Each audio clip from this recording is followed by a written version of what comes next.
Once your pot of water has started to boil, then you add the malt extract. So just pour it in.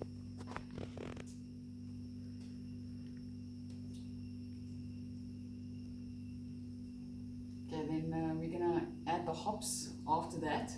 So hops 1. So the hops is, the main purpose of that is for bittering. So it gives the beer a nice bitter taste, but the hops also helps to preserve the beer against becoming infected or going off. Okay, so the malt extract is quite thick, so it takes a little bit of time to put it in. I'm actually just going to take a little bit of water from the pot carefully without touching it on my hands and swish it around to wash out the rest. Okay. Okay, then we're going to add hops 1. So make sure it's hops 1 and not hops 2. And I'm going to add that as well.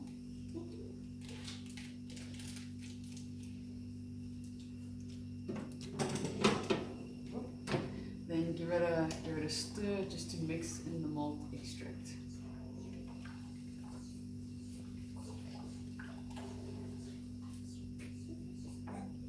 So then you want to let it boil for 25 minutes when you will add hops 2.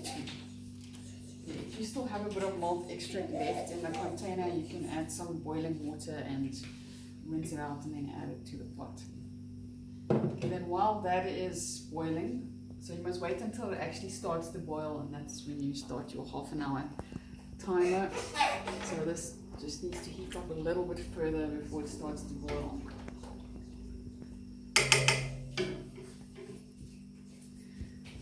Okay, so while that is boiling, then you can sanitize your fermentation container.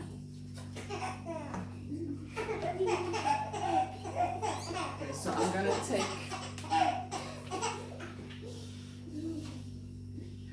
take the sanitizer and the bucket. Okay, you can stop and then go to